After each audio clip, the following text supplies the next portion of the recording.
So we looked at a number of issues there about the husband being the head of the house, and I just want to say that you make decisions together as a couple, you come together, you pray together, etc. But at the end of the day, the husband then gets to say, this is the way we're going, alright? They have the last say. Okay. But it works both ways. The husband has to be a servant. And then it says, for this reason a man shall leave his father. This is a great mystery, but I speak concerning Christ and the church. Nevertheless, let each one of you in particular so love his own wife as himself, and let the wife see that she respects her husband. Okay, so that's Ephesians 5:22.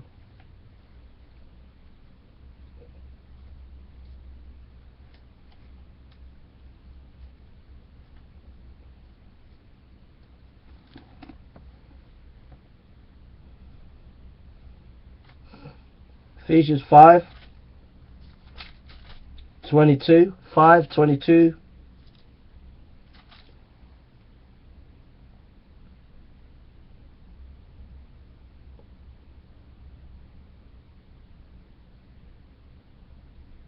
And it says in Ephesians chapter 6, verse 1, children, obey your parents in the Lord, for this is right. Honour thy father and mother, which is the first commandment with promise, that it may be well with thee, and thou mayest live long on the earth. And ye fathers, provoke not your children to wrath, but bring them up in the nurture and admonition of the Lord. Okay? The father has the last say with the discipline of the children. But when you're both disciplining the children, number one, don't be hard on them. If you continually bring up your children in hard rules, you'll crush them. And a lot of Christian families do this. A lot of Christian families are hard on their children, and your children will be crushed. And then when they get older, they will rebel against the Christian faith. Bring your children up in a gentle way with boundaries, so they know what the boundaries are. But you've got to, as they grow up, give them the freedom that they need to mature and grow as adults. You can't keep them cocooned in your little Christian bubble. You can explain to them when they get older the consequences of whatever they're going to do or whatever, but there comes a point where you let them grow up. You can't keep controlling them all the time, and if you do, you'll crush them. But the father ultimately has the authority to discipline a child. Now, it's important when the parents discipline a child for doing something wrong or whatever, that you both back each other up, that you're both clear as to what the boundaries are in your house. You've got to decide as a couple what the boundaries are in your house with your children.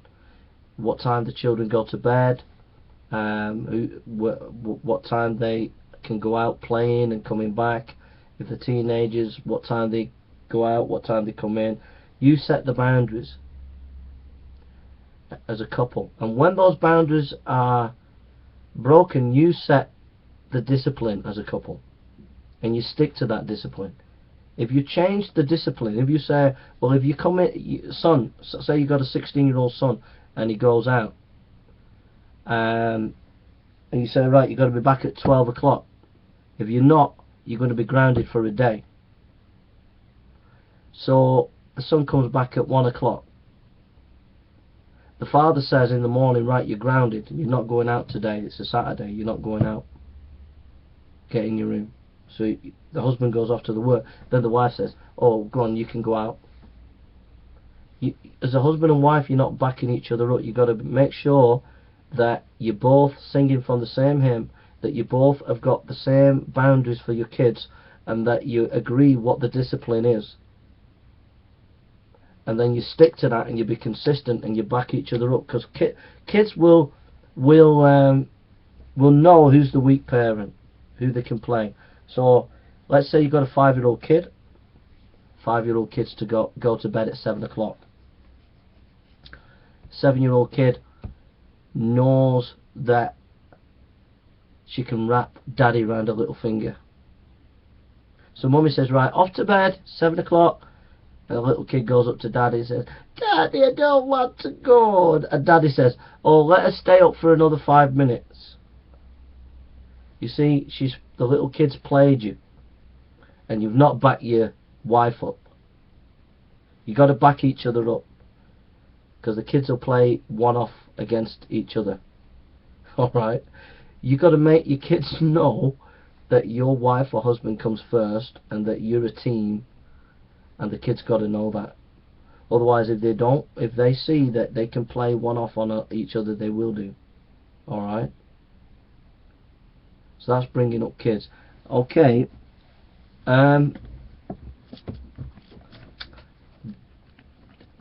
go to another issue.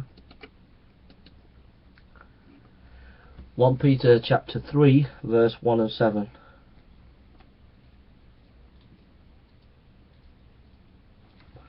Peter chapter 1, chapter 3 verse 1 and 7.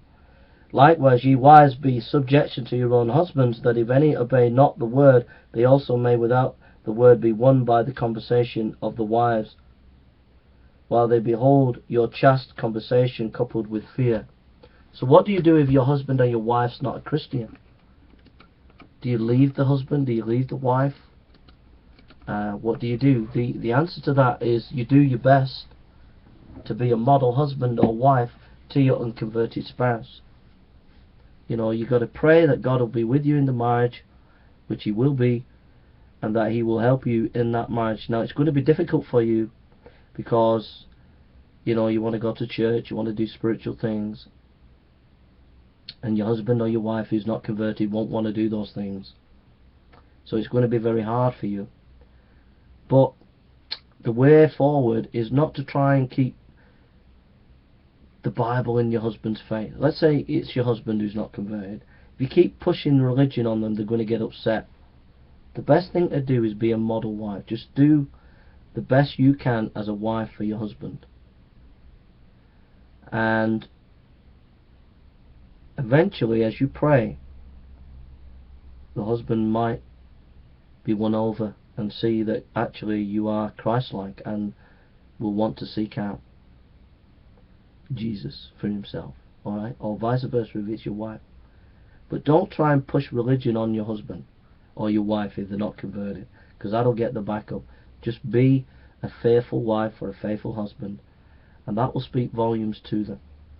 Alright? But it's not going to be easy for you, but God will be with you and He will help you to be a witness in that situation. Alright? I hope that's a help to you. Alright, thank you for listening.